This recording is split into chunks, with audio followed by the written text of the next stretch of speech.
இன்றைய உறவுகள் கவலை அளிக்கிறதா நம்பிக்கை அளிக்கிறதாங்கிறது தான் கேள்வி.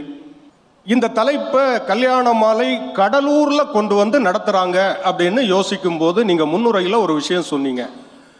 கடலூர்ல அடிக்கடி புயல் வரும், எந்த நேரம் புயல் வருதுன்னு நம்மால சொல்ல முடியாது. நம்ம குடும்பங்கள்லையும் அடிக்கடி புயல் வரும், குழப்பங்கள் வரும். அப்படி வர்ற புயல்களுக்கு நம்ம சொந்தக்காரங்கன்னு பேரு. எந்த நேரம் புயலை உருவாக்குறாங்கன்னே சொல்ல தெரியாது. சில நேரம் அது சுனாமியா கூட மாறும். பிரச்சனைகளை உருவாக்கிட்டே இருக்கிற சொந்தங்கள் நிறைந்திருக்கிற நம் சமூக அமைப்பு இன்றைய சூழல் அப்படித்தான் இருக்குது. சுனாமி மாதிரி வர்ற சொந்தங்கள் தர்ற பிரச்சனைகள்ல ஸ்விம்மிங் போட்டு தப்பிக்கிறவங்க நல்லா இருக்கிறாங்க, சிக்கிறவங்க சிக்கிடுறாங்க. நாங்க சிக்கல் இருக்குதுன்னு சொல்ல வர்றோம், அவ்வளவுதான் விஷயம். நடுவர் அவர்களே, உறவுகள் தான் முக்கியம் என்று வாழ்ந்த தலைமுறை இன்றைக்கு இல்லை.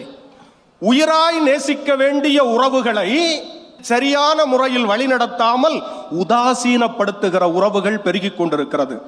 எங்க பாசம், நேசம், அன்பு, பிணைப்பு, ஒரு உணர்வு ரீதியான பிணைப்பு உறவுகள்ல இருந்த காலம் இருந்தது. இன்றைக்கு பொய்யும் போலித்தனமும் பெருகிவிட்டது. நீங்க எப்படி சொல்றேனே, இந்த நிகழ்ச்சி நேச்சுரல்ஸ் நடத்துறது.